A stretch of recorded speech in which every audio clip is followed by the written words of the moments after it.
Église de Dieu, je t'invite à prier ensemble. On va se mettre à genoux. Notre Père et notre Dieu qui est dans les cieux, à toi soit l'honneur, la gloire, toute la louange et toute l'adoration, car tu es Dieu dans les cieux. Tu nous permets de célébrer en ce matin un jour de sabbat. Seigneur, nous soupirons après le grand sabbat de l'éternité. Mais c'est pourquoi nous apprécions chaque sabbat, Seigneur, de venir à tes pieds, pour que tu puisses nous oindre de ton Esprit Saint, pour que tu puisses nous oindre, Seigneur, de la fraîcheur de l'Esprit, et que les anges puissent être à nos côtés. Oh, ce matin, Seigneur, remplis-nous de ton Esprit. Alors que nous allons ouvrir ta parole, nous te demandons dans le nom de Jésus de bénir chacun de nous, et de bénir, Seigneur, ton Église, de bénir aussi ceux qui sont fidèles à ta parole et qui sont venus avec la dîme et les offrandes, de bénir, Seigneur, cet argent et permet qu'il puisse contribuer à faire avancer ton œuvre, car tu reviens bientôt. Oui, Seigneur, tu es en train de revenir et nous entendons, Seigneur, les pas de ton cheval, car tu es assis sur un cheval blanc. Tu reviens, Seigneur. Merci de nous donner la force de continuer le bon combat, de rester debout pour la sainte guerre et de glorifier ton nom au nom de Jésus, Père. Amen.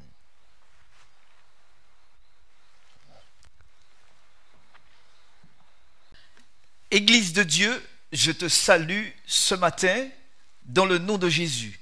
Je te souhaite un bon sabbat dans ce merveilleux sauveur qui est Jésus-Christ. Amis qui m'écoutez sur les réseaux sociaux, je vous salue aussi dans le nom de Jésus et je voudrais que nous puissions passer un bon moment à l'étude de la parole de Dieu ce matin. Que Dieu nous bénisse. Nous allons toucher ce matin un sujet important pour la fin des temps. Les ouvriers de la dernière heure vont bientôt être recrutés par le maître de la moisson. Jésus dit, attention que les prostituées ne vous devancent dans le royaume de Dieu. Voici l'époux. Voici l'époux qui vient non pas monté sur un ânon, jadis dans son entrée triomphale à Jérusalem, mais le voici assis sur un cheval blanc que nous lisons dans le livre d'Apocalypse au chapitre 19. Je vis le ciel ouvert et voici parut un cheval blanc. Celui qui le montait s'appelait fidèle et véritable et il juge et combat avec justice. Au verset 16, il avait un nom écrit sur son vêtement et aussi sur sa cuisse, roi des rois et seigneur des seigneurs. Jésus est l'époux qui revient. Nous voyons les signes. Et c'est pourquoi dans le livre de Jean, juste avant son départ, dans Jean au chapitre 4, Jésus va dire à ses disciples, alors qu'ils étaient en train de voir le déroulement des opérations de la prophétie, Jésus leur dit, ne dites-vous pas qu'il y a encore 4 mois jusqu'à la moisson? C'est ce que les disciples avaient, c'est ce qu'ils avaient l'habitude de dire, il reste encore du temps, soi-disant. Mais Jésus va leur dire, voici, je vous le dis, levez les yeux et regardez les champs qui déjà blanchissent pour la moisson. Celui qui moissonne reçoit un salaire et amasse des fruits pour la vie éternelle, afin que celui qui sème et celui qui moissonne se réjouissent ensemble. Car en ceci, ce qu'on dit est vrai. Autre celui qui sème et autre celui qui moissonne. Je vous ai envoyé faire quoi? Je vous ai envoyé moissonner ce que vous n'avez pas travaillé. D'autres ont travaillé avant vous et vous êtes entrés dans leur travail. Nous allons voir le développement de ces paroles alors que nous allons voir dans la parole de Dieu la parabole de ce passage que nous avons ici. Nous vivons le moment le plus solennel de l'histoire de cette terre. Et cette terre a corrompu ses voies. Déjà, au temps de Noé, une triste constatation est faite par le Dieu de l'univers. Nous lisons dans Genèse chapitre 6, Dans Genèse chapitre 6, les versets 7, 11, 12, 13 et 14, il est dit, l'Éternel dit, j'exterminerai de la face de la terre l'homme que j'ai créé, depuis l'homme jusqu'au bétail, aux reptiles et aux oiseaux du ciel, car je me repens de les avoir faites. 11. La terre était corrompue devant Dieu. La terre était pleine de violence. Dieu regarde la terre et voici, elle était corrompue, car toute chair avait corrompu sa voix devant Dieu.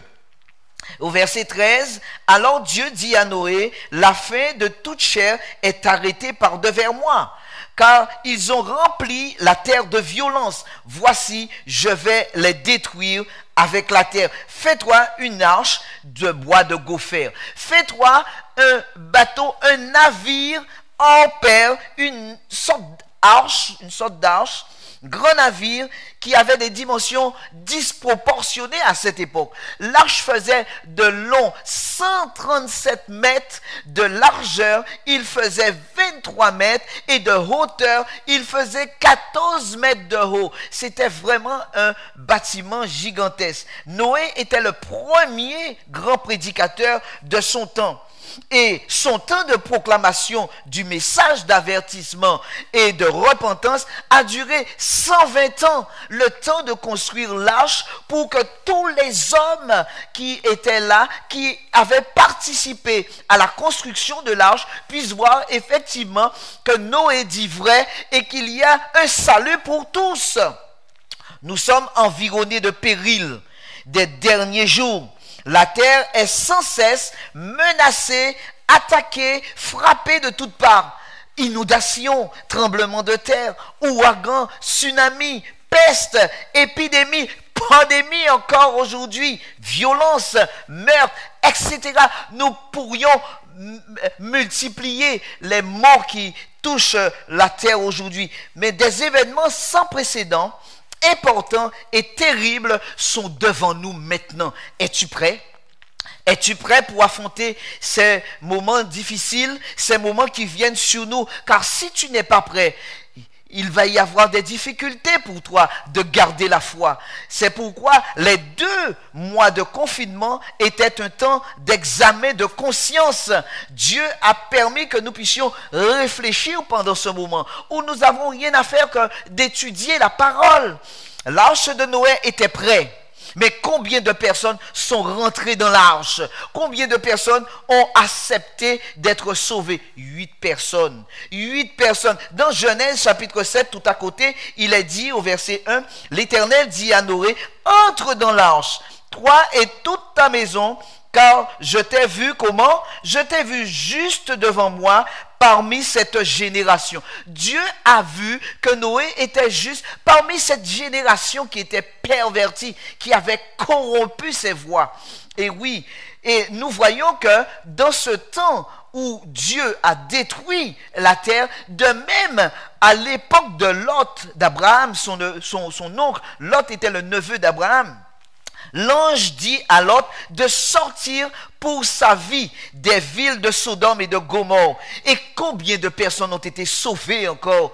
Il y a eu Lot et ses 2 filles. Nous pouvons lire dans Genèse au chapitre 19, Genèse chapitre 19, versets 15 à 17, il est dit, dès l'aube du jour, les anges insistèrent auprès de Lot en disant, lève-toi, prends ta femme et tes 2 filles qui se trouvent ici, de peur que tu ne périsses dans la ruine de la ville.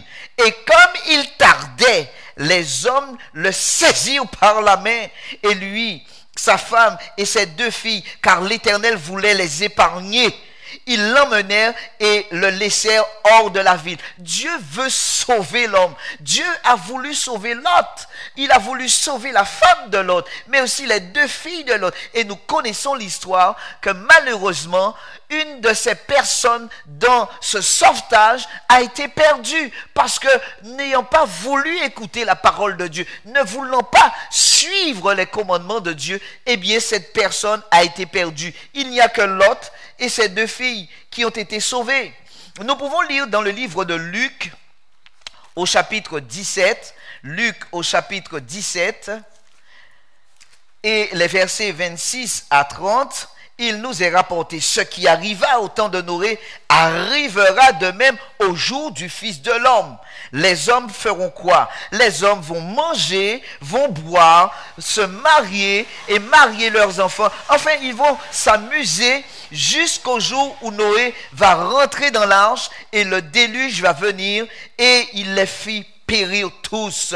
Et ce qui arriva au temps de Lot aussi arrivera pareillement. Les hommes feront quoi? Les hommes vont manger, vont boire et vont acheter, vont vendre, vont planter, vont bâtir. Mais le jour où Lot sortit de Sodome, une pluie de feu et de soufre tomba du ciel et les fit tous périr, et il en sera de même le jour où l'époux reviendra, où l'époux apparaîtra. Chers amis, il est dit dans la parole de Dieu, dans le livre de Proverbes, et j'aime bien ce que le sage dit dans Proverbes au chapitre 16, Proverbes chapitre 16, il nous dit au verset 20, il nous dit, celui qui réfléchit sur les choses trouve le bonheur, et celui qui se confie en l'Éternel est heureux. Celui qui réfléchit, c'est-à-dire il a entendu l'avertissement, il réfléchit pour ne pas prendre de mauvaises décisions, alors que ce temps de confinement nous permet de réfléchir sur nous-mêmes, ainsi sur la volonté de Dieu, mais aussi sur notre propre vie. Qu'allons-nous devenir? Que faisons-nous pour avertir les gens? Nous pouvons lire dans Proverbes chapitre 20 au verset 25, Proverbes 20 au chapitre 25, il nous est dit, c'est un piège pour l'homme que de prendre à la légère un engagement sacré et de ne réfléchir qu'après avoir fait un vœu. C'est un piège. On dira même que c'est un péché lorsque tu as pris un engagement avec quelqu'un. Et là, ce n'est pas quelqu'un, c'est un engagement avec Dieu. Lorsque tu t'es fait baptiser, eh bien, tu t'es engagé à travailler avec Dieu, à donner gloire à Dieu dans tout ce que tu fais, dans tout ce que tu dis, de tout ce que tu penses. Tu es un ouvrier avec Dieu. Tu es un angelos, un messager. Et c'est pourquoi, quand il te dit de réfléchir et de ne réfléchir qu'après avoir fait un vœu. Après ça, tu vas te dire non, j'ai pas pris de décision, ou alors j'ai pris des décisions trop hâtives. Là, tu es en train de revenir en arrière. Non, il faut réfléchir avant. Et ce que j'aime avec le livre d'Ecclésiaste aussi, le sage va dire quelque chose de fort. Dans Ecclésiaste au chapitre 7 et le verset 8 à 14, il est dit, mieux vaut la fin d'une chose que de son commencement. Mieux vaut un esprit patient qu'un esprit hautain. Ne te hâte pas en ton esprit de t'irriter, car l'irritation repose dans le sein des insensés. Ne dis pas d'où viennent les jours passés étaient meilleurs que ceci. Et beaucoup de gens ont dit ça, qu'avant le confinement, avant que cette pandémie arrive, c'était meilleur. Aujourd'hui, les choses ont changé. Il ne faut pas dire ça. Ne dis pas ça. Ce sont les insensés qui disent ça, car ce n'est point par sagesse que tu demandes cela. La sagesse vaut autant qu'un héritage, et même plus pour ceux qui voient le soleil, car à l'ombre de la sagesse, on est abrité, comme à l'ombre de l'argent. Les gens aiment s'abriter parce qu'ils ont beaucoup d'argent, ils se sentent forts, ils se sentent des hommes qui ont une forteresse quand ils ont de l'argent. Mais la parole de Dieu nous dit, comme à l'ombre de l'argent, mais un avantage de la science, c'est que la sagesse fait vivre ceux qui la possèdent. Regarde l'œuvre de Dieu. Qui pourra redresser ce qui a été courbé? Au jour du bonheur, écoute bien, et au jour du bonheur, sois heureux, et au jour du malheur, réfléchis. Au jour du bonheur, sois heureux. Mais quand le malheur vient, réfléchis. Nous sommes dans les jours de malheur et nous devons réfléchir à ce qui se passe. Nous voyons que la parole de Dieu nous enseigne et nous avertit. Une nouvelle Pentecôte doit arriver bientôt. C'est le temps de rafraîchissement de la part du Seigneur que nous pouvons lire dans le livre des Actes au chapitre 3 et les versets 19 à 20. Actes chapitre 3, versets 19 à 20, il dit « Repentez-vous et convertissez-vous pour que vos péchés soient effacés afin que des temps de rafraîchissement viennent de la part du Seigneur. Repentez-vous et soyez convertis.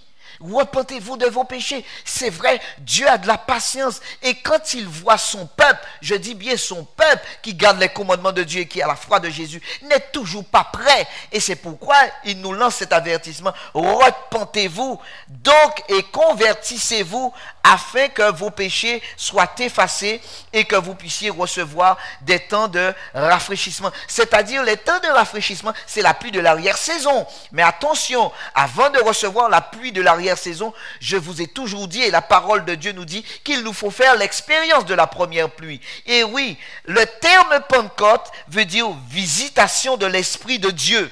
Mais pour cette deuxième Pentecôte, il y a aussi des conditions à remplir, car ce sont des messages, les messages du deuxième et du troisième ange qui vont être amplifiés par le quatrième ange d'Apocalypse chapitre 18 que nous lisons, Apocalypse chapitre 18, 1 à 8. Il nous dit, après cela, je vis descendre du ciel un autre ange qui avait une grande autorité et la terre fut éclairée de sa gloire. Et il cria d'une voix forte, disant, comme les deux précédents messages du deuxième et du troisième ange, elle est tombée, Babylone la grande.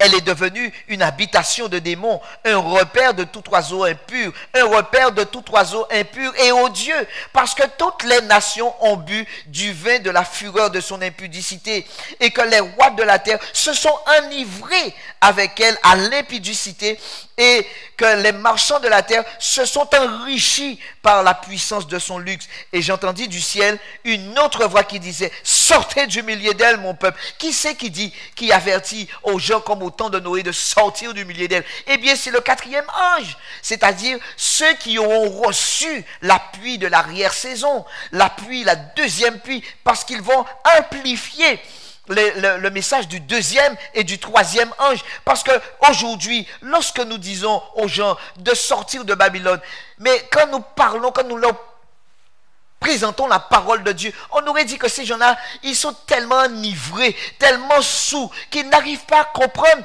les temps de la fin. C'est pourquoi le quatrième ange viendra pour ceux qui sont prêts, pour la moisson. Si nous remplissons les conditions voulues par Dieu pour la deuxième Pentecôte, ceci veut dire que la première Pentecôte, la première pluie, a été apprécié à sa juste valeur, et que ceux qui ont fait l'expérience sont ceux qui ont l'amour du prochain, l'amour des âmes, pour sauver ceux qui sont perdus. Car à tout bout de champ, qu'est-ce qu'ils font? Ils aiment la mission et ils témoignent tous les jours de la parole de Dieu. Qui que tu trouves sur ta route, quel que soit l'endroit où tu te trouves, dans ton travail, sur le lieu de ton travail, quel que soit l'endroit, si Dieu te présente l'occasion, présente l'évangile, dis à ces gens que Jésus revient. Et je me rappelle encore, c'est tous les jours que ça se passe, j'étais dans un bureau avec une dame, je suis venu pour faire un avoir, il fallait rentrer dans le bureau, et cette dame était là, et cette dame elle parlait très bien, mais dans ma tête j'entends, dis-lui, Jésus revient. Alors je lui dis que Jésus revient. Elle me dit, mais monsieur, où est-ce que vous avez vu ça? Je lui ai dit que j'ai lu ça dans la parole de Dieu. Elle me dit, mais monsieur, je ne lis pas. Je n'ai jamais lu la Bible. Je ne sais même pas qu'est-ce qu'il y a dans la Bible. Je lui ai dit, mais il faut que vous lisiez, madame. Elle me dit, mais j'ai un collègue qui travaille avec moi et qui m'a dit qu'il y a un signe des temps qui va arriver, c'est que lorsqu'on va voir que les Juifs vont se repentir, alors c'est un signe des temps. Je lui ai dit, mais c'est très bien, mais il faut lire la parole de Dieu. Il m'a dit, mais monsieur, je n'arrive pas à lire. Je lui ai donné un passage parce que je lui ai parlé de Jésus-Christ, de Jésus qui revient. Je lui ai parlé du livre de l'Apocalypse au chapitre 1er, le verset 3, qui dit « Heureux ceux qui lisent mais aussi ceux qui entendent. Et je lui ai dit, mais c'est ce que vous êtes en train de faire, vous êtes en train de m'écouter là maintenant. Et ensuite, lorsque vous avez lu, si vous ne lisez pas, mais que vous avez entendu, mais mettez ces paroles en pratique, car le temps est proche, madame, le temps est proche. Alors elle m'a dit de lui donner la référence et qu'elle va le lire. Je lui ai donné la référence et je lui ai dit que la prochaine fois que je viendrai, mais j'irai cette fois auprès de cette dame et je vais lui parler. Ils ont été des ouvriers consacrés, ces gens qui ont compris qu'il faut qu'ils remplissent les conditions. Eh bien, ils ont été des ouvriers consacrés pour le travail du maître de la moisson. Ils se sont investis, ils ont sacrifié le moi pour devenir un avec Jésus-Christ. Il y avait aussi un renouveau pour l'étude de la parole de Dieu. Dans le livre du psaume, il est dit, comme une biche soupire après des courants d'eau, ainsi mon âme soupire après toi. Ainsi les enfants de Dieu, pendant ces temps, doivent être comme une biche qui a soif de la parole de Dieu. Nous devons étudier la parole de Dieu, mes frères. Nous devons la connaître sur le bout des doigts et ne pas bégayer. Parce que si tu bégayes, ça veut dire que tu n'as rien emmagasiné dans la parole de Dieu. C'est pourquoi les temps que nous vivons, ce sont des temps solennels et nous devons prendre le temps pour étudier la parole. Nous n'avons pas le temps de jouer encore. Nous avons le temps pour nous préparer sérieusement. Il y a aussi cette condition, un regain dans la prière. Si tu priais une fois, deux fois à la qui-va-vite, maintenant, il faut devenir un suppliant dans la parole de Dieu. Il faut supplier Dieu matin, midi et soir. Enfin, il faut prier en tout temps. Il faut prier tous les jours. Prier sans cesse, nous dit l'apôtre Paul. Il faut prier, mes frères. Et encore des conditions qu'il faut remplir. Pour cela, il faut demander à Dieu. Tous les jours, il faut dire à Dieu, baptise-moi du Saint-Esprit, baptise-moi du Saint-Esprit pour que je puisse annoncer ta parole. Et Dieu ouvre les portes, Dieu ouvre les cœurs et les gens vont vous écouter. Je le vis moi tous les jours, je vis ça tous les jours. Pour moi, c'est une passion de parler de Jésus-Christ. Il faut parler de Jésus-Christ. Regardez maintenant, nous voyons que les églises sont fermées. Nous sommes dans un moment où nous ne savons même pas qu'est-ce qu'il faut faire. Eh bien, c'est le moment d'être dehors avec les gens pour leur parler de l'évangile. Vous savez que les premiers apôtres, les premiers disciples ont commencé avec des églises de maison. Et c'est ainsi que l'évangile a été un évangile de salut pour tous ceux qui venaient dans ces églises de maison. On n'allait pas dans les grandes églises. Et la sœur White dit que la fin va nous emmener à terminer l'œuvre avec des églises de maison. Des églises de maison. Il y a de l'efficacité dans les églises de maison. Encore une chose, Dieu a toujours appelé des ouvriers pour sa moisson. Dieu a toujours appelé des hommes et des femmes pour sa moisson. Et nous allons rentrer dans le sujet que nous allons traiter de la parabole dans Matthieu au chapitre 20. C'est une parabole qui est très, très, très intéressante. C'est le royaume des cieux est semblable à un maître de maison qui sortit dès le matin. Donc ce sont les ouvriers de la 11e heure. Donc Dieu va bientôt recruter les ouvriers de la dernière heure. Est-ce que tu feras partie de ces ouvriers? Est-ce que tu es prêt pour faire partie de ces ouvriers de la dernière heure pour que tu puisses avoir la puissance de l'esprit? Est-ce que tu te prépares en conséquence? Car ce sont ceux qui se préparent en conséquence, qui prient, qui méditent la parole de Dieu, qui fouillent dans la parole de Dieu, qui s'emmagasinent comme les vierges sages qui avaient de l'huile. Toutes ces paraboles se rejoignent ensemble. Et c'est pourquoi le maître de la moisson, quand il sort à quelle heure? Il sort le matin très tôt. Et quand il sort, qu'est-ce qu'il va faire? Il est sorti afin de louer des ouvriers pour sa vigne. Il convint avec eux 1 denier par jour. Et il les envoya dans sa vigne. Il sortit vers la 3e heure après, et il en vit d'autres qui étaient sur la place sans rien faire. Il leur dit, allez aussi à ma vigne et je vous donnerai ce qui est raisonnable. Et ils y allèrent. Ils sortirent de nouveau vers la 6e heure et vers la 9e heure et il fit de même avec eux. Étant sorti vers la 11e heure, il en trouva d'autres qui étaient sur la place et il leur dit, mais pourquoi vous tenez-vous ici toute la journée sans rien faire? Et ils lui répondirent, c'est que personne ne nous a loués. Allez aussi à ma vigne, leur dit-il. Et quand le soir fut venu, le maître de la vigne dit à son intendant, appelle les ouvriers et paie-leur le salaire en allant des derniers aux premiers. Ceux de la 11e heure vinrent et reçurent chacun un denier. Les premiers vinrent ensuite, croyant recevoir davantage, mais ils reçurent aussi un denier. En le recevant, regardez ce qu'ils disent. Ils sont en train de murmurer contre le maître de la moisson de la maison et dire, mais ces derniers n'ont travaillé qu'une heure et tu les traites à l'égal avec nous, qui avons supporté la fatigue du jour, la chaleur. Ils répondirent il répondit à l'un d'eux, mon ami, je ne te fais pas tort de ce que tu dis. N'es-tu pas convenu avec moi 2 deniers? Alors, prends ce qui te revient et va-t'en. Je veux donner à ce dernier autant qu'à toi. Ne m'est-il pas permis de faire de mon bien ce que je veux? Ou vois-tu de mauvais œil ce que je sois bon? Ainsi, il est dit, les derniers seront les premiers et les premiers seront les derniers. Voici des paroles très significatives pour nous aujourd'hui. Nous devons comprendre que dans cette parabole, il y avait une grande leçon d'équité, de justice et de gratitude à considérer vis-à-vis de notre Créateur. C'était alors la coutume à cette époque pour les hommes qui cherchaient du travail de se rendre sur la place du marché très tôt et d'y attendre qu'un employeur vienne leur en proposer. Dans ses rapports avec les vignerons, le maître représente Dieu, le Créateur, dans ses relations avec les hommes. Lorsque l'on considère à nos jours comment un chef d'entreprise paie la journée d'un ouvrier, c'est proportionné à la somme de travail effectuée dans la journée, n'est-ce pas? Tandis que la parabole nous montre que Dieu ne récompense pas de la même manière. Est-ce équitable et juste la manière de Dieu? Bien sûr, Dieu dit que voici ce que nous avons convenu. Il y a beaucoup de chrétiens, écoutez bien, et même d'autres personnes qui ne sont pas de notre milieu, ne comprennent pas la manière d'agir de Dieu.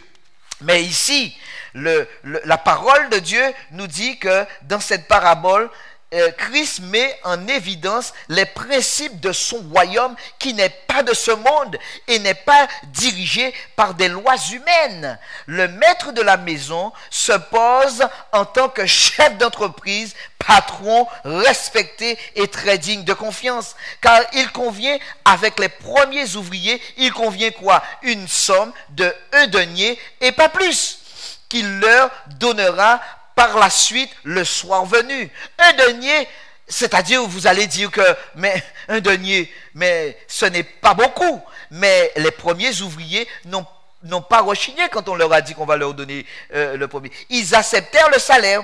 Ceux qui furent embauchés par la suite au fil de la journée et qui continuaient, le maître dit au verset 4, « Je vous donnerai ce qui est raisonnable. » Il n'y a pas eu de montant convenu comme pour les premiers ouvriers, mais les autres ouvriers durent se confier en la parole de Dieu, du maître de la moisson, voyant qu'il sera juste et équitable. C'est dommage que sur le plan spirituel, beaucoup de chrétiens pensent que travailler pour Dieu, dans la vigne de Dieu, le champ de Dieu, ils méritent un salaire parce qu'ils ont beaucoup travaillé. Oui, pour eux, il faut leur donner beaucoup plus parce qu'ils travaillent beaucoup. Ou parce qu'ils ont été embauchés pendant plusieurs années durant, qu'ils ont fait tellement que leur effort mérite beaucoup parce qu'ils se sont beaucoup privés. En fin de compte, ils vont gagner le gros lot, n'est-ce pas? Mais oui, pour eux, c'est un salaire qui devait être proportionnel à ce qu'ils endurent.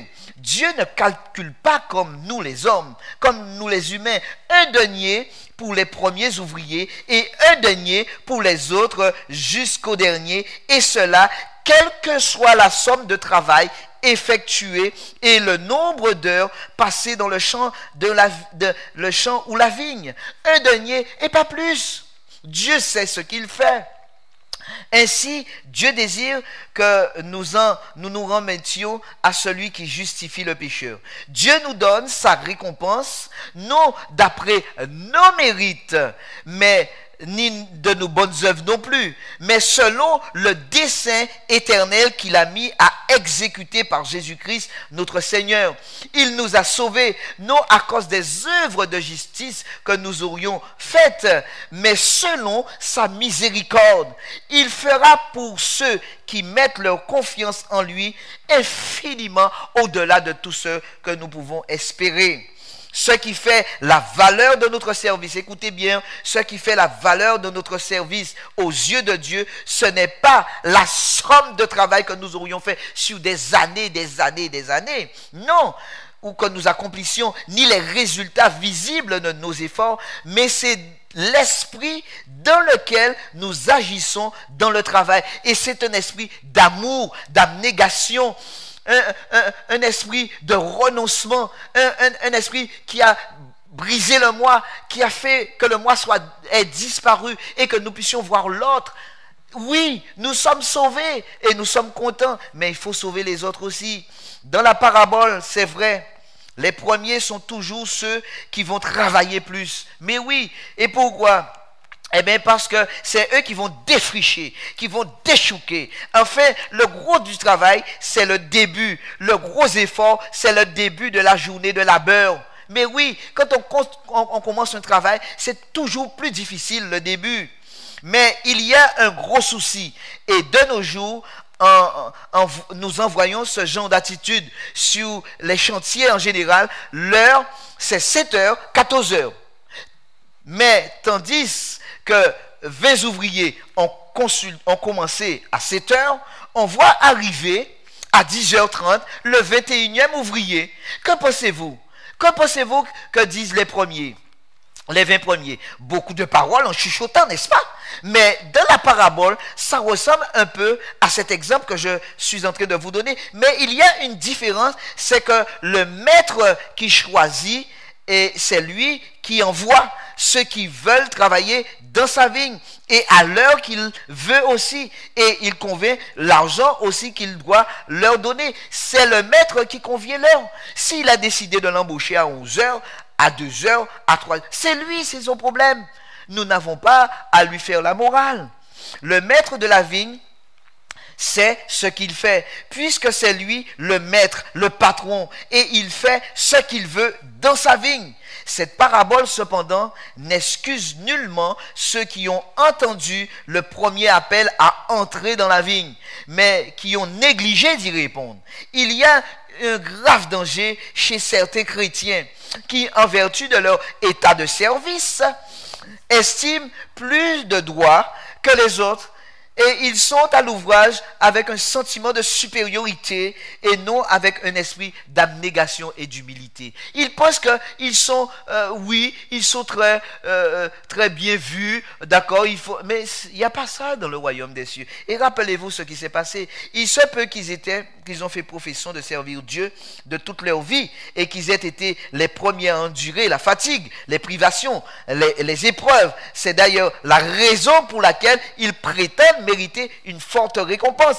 Ils pensent plus à la récompense qu'au privilège d'être un ouvrier avec Dieu. Être un ouvrier avec Dieu, ça c'est un grand privilège, un grand honneur que Dieu nous fait de travailler dans sa vigne. Ce n'est pas la somme que nous allons trouver. À leur point de vue, tous ces travaux et ces privations, ces épreuves leur donnent droit à une rémunération plus grande que celle de leurs compagnons parce qu'il n'en est pas ainsi. Ils en sont scandalisés. Mais oui, quand nous regardons les premiers, qu'est-ce que les premiers ont dit? Mais oui, les premiers ont dit, mais Seigneur, nous avons travaillé toute la journée et tu leur donnes le même salaire que nous. Mais non, le maître a dit, mais écoutez, je fais ce que je veux avec mon argent. Et le Seigneur dit, et ils disent au Seigneur, Seigneur, n'avons-nous pas fait ça? Regarde ce que nous avons fait. Nous avons travaillé pour toi, fait ces choses et fait ces choses. Il leur dira, je ne vous ai jamais connu. Je ne vous ai jamais connu. Pourquoi tu rechignes? La parabole doit nous faire comprendre d'autres vérités. Premièrement, lorsque nous regardons à premier abord, dès le matin, qu'est-ce qui se passe? Le maître sort le matin, donc à 6 heures du matin, première heure. Donc les premiers ouvriers, ce sont les Juifs. Les premiers ouvriers, ce sont les Hébreux. Quand ils ont été appelés à entrer dans la vigne du Seigneur depuis la sortie d'Égypte, ils en nourrirent de l'orgueil et devinrent les propres justes aux yeux des hommes, mais pas aux yeux de Dieu. Ils considèrent leurs longues années de service comme donnant le droit de recevoir une plus grande récompense que les hommes. Mais oui, comme ils ont été les premiers, ils pensent effectivement, la parole de Dieu nous le dit, ils s'exaspèrent par-dessus tout lorsqu'on leur laissait entendre que les gentils, c'est-à-dire les païens, seraient l'objet de privilèges spirituels semblables à leur. Ils n'aimaient pas ceux qui n'étaient pas juifs et ils jugeaient indigne un non-juif et ne pouvant pas faire partie du peuple des sauvés. Et d'ailleurs, nous lisons ça dans la parole de Dieu. À la venue de Jésus, les mêmes attitudes régnaient chez les juifs. Les juifs ne sont pas toujours le peuple de Dieu en général. Regardez bien quand nous lisons dans Éphésiens au chapitre 2, Éphésiens chapitre 2, nous lisons les versets 9 à 18, il est dit, ce n'est point par les œuvres, afin que personne ne se glorifie, car nous sommes son ouvrage, ayant été créés en Jésus-Christ, pour des bonnes œuvres que Dieu a préparées d'avance, afin que nous les pratiquions. C'est pourquoi, vous autrefois, païens dans la chair, appelés incirconcis par ceux qu'on appelle circoncis et qui le sont dans la chair, par la main de l'homme, souvenez-vous que vous étiez en ces temps-là sans Christ, privés du droit de cité en Israël, étrangers aux alliances de la promesse, sans espérance et sans Dieu dans le monde. Mais maintenant, en Jésus-Christ, vous qui étiez jadis éloignés, vous avez été rapprochés par le sang de Jésus-Christ. Car il est notre Père, lui qui des deux n'en a fait qu'un, et qui a renversé le mur de séparation, l'inimitié, ayant ainsi anéanti par sa chair la loi des ordonnances dans ses prescriptions, afin de créer en lui-même avec les deux un seul homme nouveau en établissant la paix et de les réconcilier l'un avec l'autre et en un seul corps avec Dieu par la croix, en détruisant par elle l'inimitié, et il est venu annoncer la paix à vous qui étiez loin et la paix à ceux qui étaient près, car par lui, nous avons les uns les autres accès auprès du Père dans un même esprit. Oui, ce n'est pas que nous sommes meilleurs qu'un autre, mais les Juifs pensaient qu'ils étaient le peuple élu de Dieu et que les non-Juifs ne devaient pas avoir accès. Donc, au verset 3 et au verset à la 3e heure du jour, donc ça veut dire à 9 heures du matin, 3e heure du jour. Donc, le maître de la maçon va encore sortir et va encore embaucher. Alors donc, cette deuxième embauche symbolise les 12 apôtres, les 12 disciples de Jésus. N'est-ce pas? Regardez bien comment ils se comportaient l'un envers l'autre. N'est-ce pas moi, le Seigneur, qui vous ai choisi, dit Jésus? Allez, je vous envoie comme des brebis à la boucherie. Le début de l'Église, la fondation de l'Église de Dieu, le christianisme prit naissance dans le sang, dans les privations, dans les moqueries, dans le rejet. Ils étaient vraiment des hommes qui étaient rejetés, le rebut du monde. Et nous pouvons lire dans 1 Corinthiens chapitre 9, nous voyons ce que la parole de Dieu dit. 1 Corinthiens chapitre 9, les versets 23 à 27. Il est dit, je fais tout à cause de l'évangile, afin d'y avoir part. Ne savez-vous pas que ceux qui courent dans le stade courent tous, mais qu'un seul remporte le prix? Courez! Courez, dit-il, de manière à le remporter. Tous ceux qui combattent s'imposent toute espèce d'abstinence. Pourquoi? Pour une couronne. Et ils le font pour obtenir cette couronne corruptible. Mais nous, faisons-le, courons, non pas pour une couronne corruptible, mais courons pour avoir une couronne incorruptible. Et Paul dit, moi donc, je cours, non pas comme à l'aventure, comme battant l'air, je frappe, non pas comme battant l'air, mais je traite comment mon corps, je le traite durement et je le tiens assujetti, de peur d'être moi-même rejeté après avoir fait quoi? Après avoir prêché aux autres. Lorsque nous prêchons la parole de Dieu, il faut que nous soyons, que nous nous oublions nous-mêmes, que nous ne puissions pas penser, ah oui, lorsque nous allons présenter la parole de Dieu, ah oui, il y a des chiens, ah oui, il y a ceci, il y a cela, ah la personne ne va pas me recevoir. Il ne faut pas penser à tout ça. Si vous pensez à tout ça, ça veut dire que l'Esprit de Dieu n'habite pas en toi. Tu as peur. Oh, quand Paul a dit à Timothée, ce n'est pas un esprit de timidité que Dieu nous a donné, mais un esprit de force, d'amour et de sagesse pour prêcher son évangile. Oui, la deuxième vague d'ouvriers qui a été embauchée à la 3e heure, c'est-à-dire à 9 heures du matin, ont été les disciples. Jésus ne fixe pas de salaire pour eux, mais ils sont contents d'être outragés pour leur sauveur, contents d'être à son service désintéressé. Leur salaire sera raisonnable et ils le savent. Puis nous voyons au verset 5 qu'à la 6e heure du jour, le maître de la maçon va encore aller chercher d'autres ouvriers. Et cette 3e vague, à la 6e heure, ça veut dire à midi.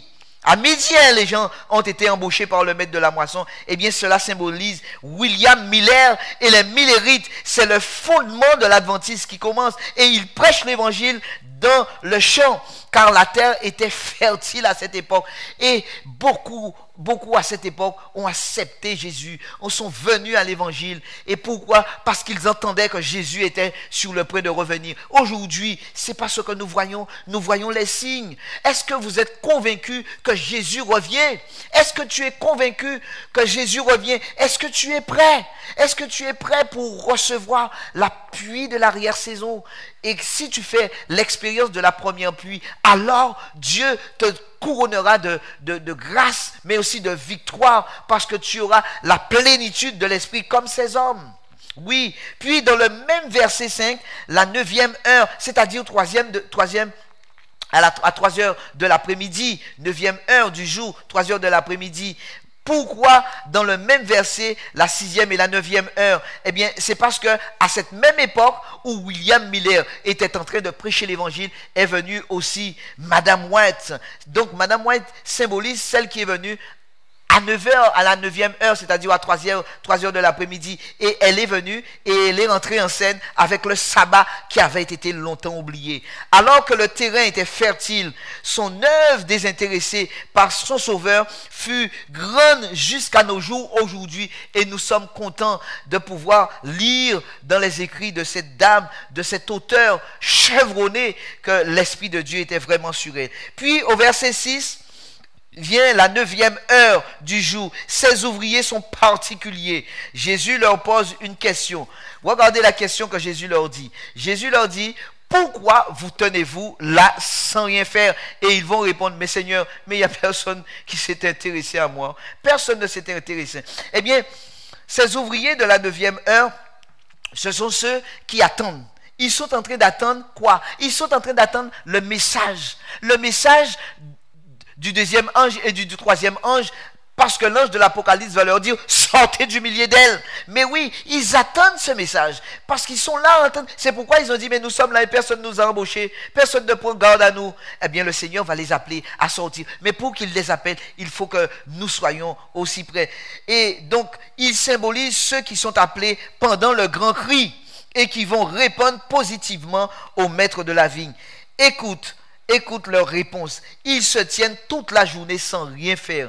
Ceux qui n'ont pas travaillé dans la vigne et qui n'avaient pas encore accepté le salut de Dieu et que personne ne s'en est occupé, ils vont répondre à l'appel de Dieu sans hésiter, car ils ont vu les autres ouvriers aller dans la vigne et ils ont vu comment le maître de la moisson les traitait avec bonté et que leur maître leur dit, allez aussi dans ma vigne. Et ils allaient avec joie, quoiqu'ils n'ont pas beaucoup travaillé.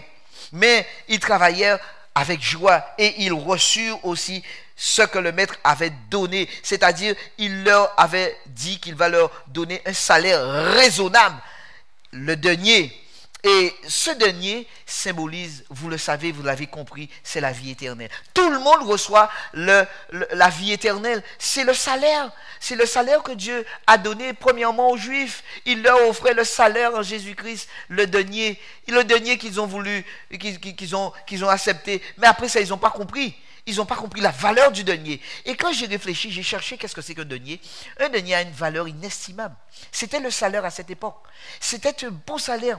Un salaire unique pour tous.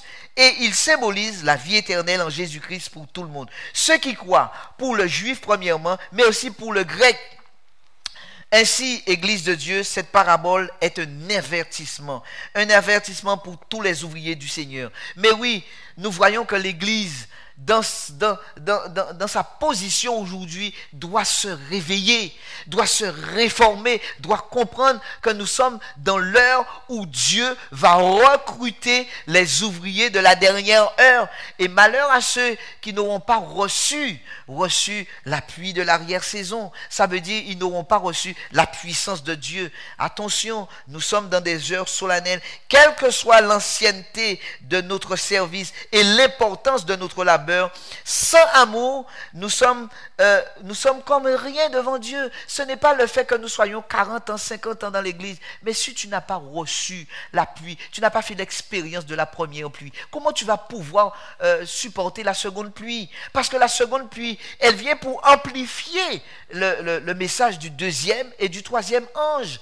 Attention, si tu n'as pas participer à cela, si l'Esprit de Dieu a vu qu'en toi, tu n'as pas été un ouvrier fidèle, un ouvrier qui n'a point à rougir, eh bien, tu n'auras pas l'appui de l'arrière-saison. Mais oui, celui qui s'exalte lui-même se trouvera privé de la grâce qui assure son efficacité au service du Christ.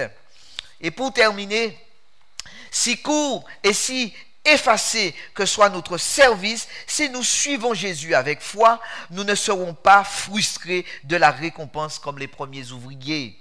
Les plus humbles et les plus faibles peuvent recevoir ce que les plus grands et les plus sages ne sauraient gagner. Les portes d'or du ciel ne s'ouvrent et ne s'ouvriront jamais devant les orgueilleux ni devant les hautains, mais elles céderont à la timide poussée de l'humble serviteur de Dieu qui se serait soumis à l'Esprit de Dieu. Magnifique sera la récompense de la grâce, réservée à ceux qui auront travaillé pour Dieu dans la simplicité et dans la foi et de l'amour. Nous lisons pour terminer ce dernier verset dans Éphésiens au chapitre 3, les versets 13 à 21. Il nous est dit, aussi je vous demande de ne pas perdre courage à cause de mes tribulations pour vous. Elles sont votre gloire.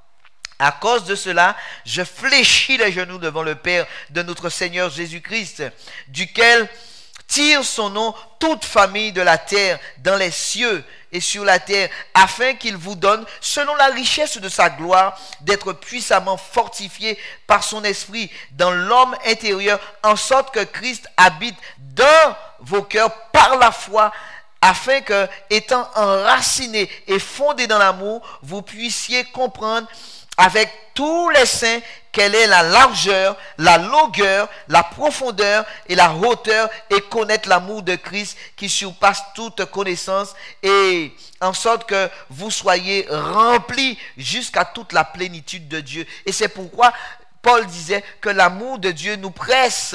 L'amour de Dieu nous presse. Or, celui qui peut faire par la puissance qui agit en nous infiniment au-delà de tout ce que nous demandons ou pensons, à lui soit la gloire dans l'Église et en Jésus-Christ dans toutes les générations au siècle des siècles. Amen. Dieu désire que nous puissions recevoir la plénitude de l'Esprit, car l'époux vient. L'époux est en train de venir, non pas sur un ânon, mais sur un cheval blanc, et avec lui, il y a toute l'armée des cieux assis sur un cheval blanc qui l'accompagne. Jésus est en train de revenir. Nous voyons les signes. Si tu n'es pas encore prêt, reviens à Jésus. Refais-toi une nouvelle santé dans la parole de Dieu. Remets-toi en examen. Regarde d'où tu es sorti et où Jésus t'a emmené. pour que tu puisses glorifier le nom de Jésus-Christ quand il reviendra.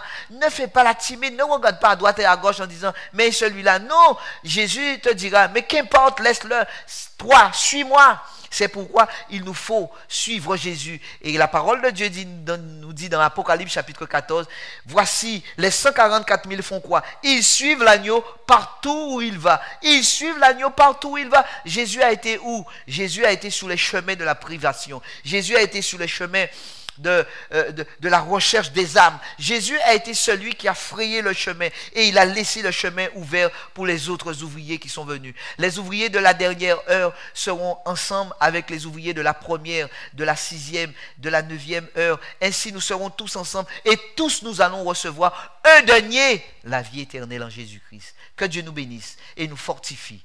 Nous allons prier.